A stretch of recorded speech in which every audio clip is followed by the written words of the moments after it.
nama saya Susana Jetani Gula. Saya dari kelas MEN 23L, Prodi Manajemen. Kali ini saya akan membahas tentang kebijakan fiskal dan moneter, tujuan dan instrumennya, hubungan keduanya, serta tantangan dan permasalahan yang ada saat ini. Saya juga akan memberikan beberapa kesimpulan dan rekomendasi. Selamat menyaksikan. Pertama, kita perlu mengetahui apa pengertian dari kebijakan fiskal dan moneter, yang mana kebijakan fiskal adalah serangkaian tindakan yang diambil oleh pemerintah untuk mempengaruhi ekonomi melalui pengeluaran dan penerimaan pemerintah. Sedangkan pengertian dari kebijakan moneter adalah serangkaian tindakan yang diambil oleh bank sentral untuk mempengaruhi ekonomi melalui penawaran uang dan suku bunga.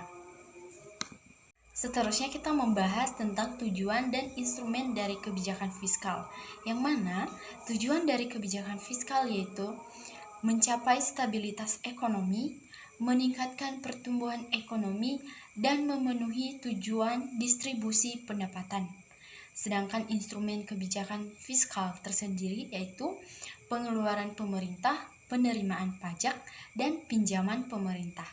Nah, seterusnya tujuan dan instrumen dari kebijakan moneter, yaitu tujuan kebijakan moneter adalah menjaga stabilitas harga atau mengendalikan inflasi, mempromosikan pertumbuhan ekonomi yang stabil, menjaga stabilitas sistem keuangan. Nah, sedangkan instrumen dari kebijakan moneter tersendiri yaitu operasi pasar terbuka, suku bunga repo, dan persyaratan cadangan.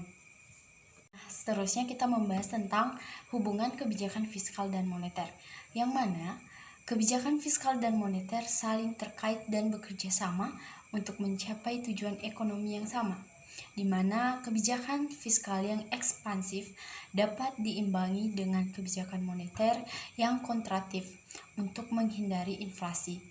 Kemudian kebijakan moneter yang ekspansif dapat diimbangi dengan kebijakan fiskal yang kontraktif untuk menghindari overtaking ekonomi. Seterusnya, tantangan dan isu terkini.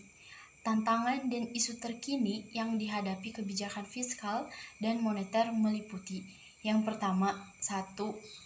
Meningkatnya utang pemerintah. Kedua, ketidaksetaraan pendapatan yang meningkat.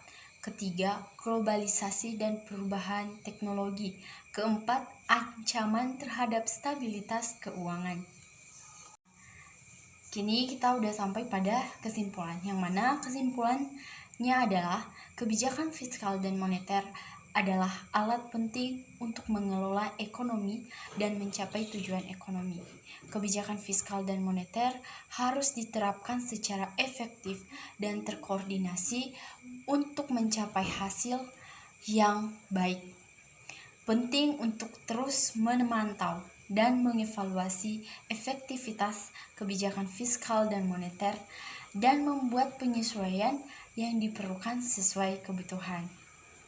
Cukup sekian untuk pembahasan kita kali ini tentang kebijakan fiskal dan moneter. Saya Susana Jetani Gula, pamit undur diri. Terima kasih.